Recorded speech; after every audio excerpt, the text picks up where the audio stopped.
born with this voice, so nothing has changed.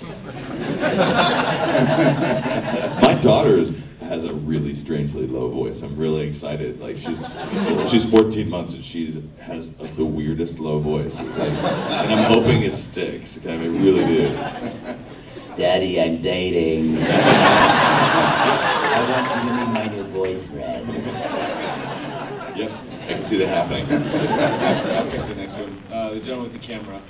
Okay, this one is for Steve and Chris. For Steve, who do you think would win a fighting battle between Ken and Vincent? And for Chris, what did you think of the Final Fantasy series before you got involved, and what was it like playing Garland?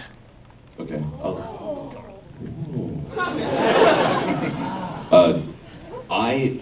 I had a lot of reverence for the Final Fantasy series. I'll be honest, it confused the crap out of me. I wanted to play it, but I didn't know which iteration I should start with. When Final Fantasy first came out, like when it was really becoming extremely popular, I had realized that I could make out with girls for the first time, and that kind of took priority over gaming in that short period of my life until I realized that this is never going to happen, and I went back to gaming. So I missed out on some of the early Final Fantasy games, and when it was time to actually play them again, I was really confused as to which one I should start with. I mean, wait a minute, Final Fantasy 10 comes before 8, or 10.2 becomes after 13.3.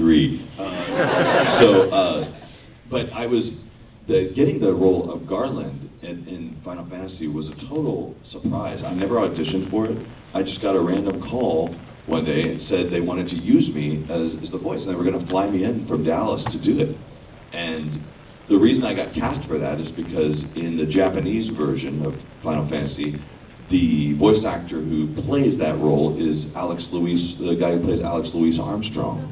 And since I play Alex Louis Armstrong in the States, this guy is a huge Full Metal fan, and so he just wanted to cast the same dude. It was totally fun, and the sessions, were you involved in any of the Final Fantasy Dissidia recordings at all?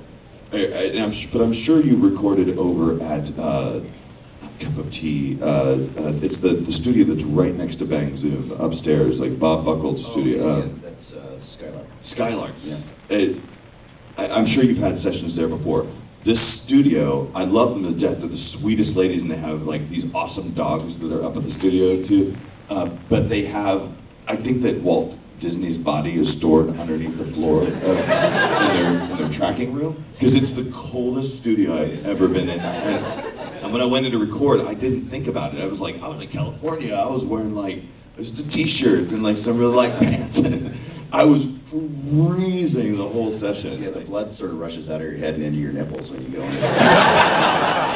And we were talking about how some voice sessions are really super intense.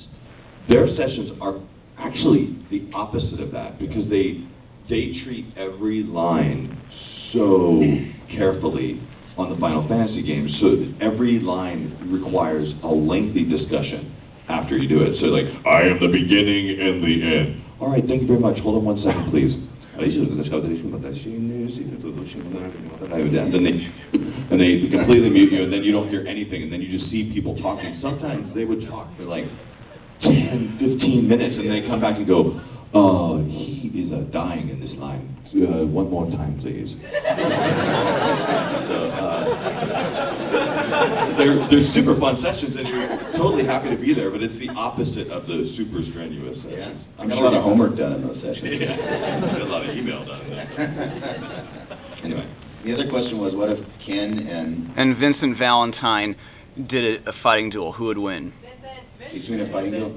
Well, I think that both of them are tired of fighting, so they would just go out for a beer. It would be a draw. Starscream would win. Come in and just take it all over and claim it as his kingdom.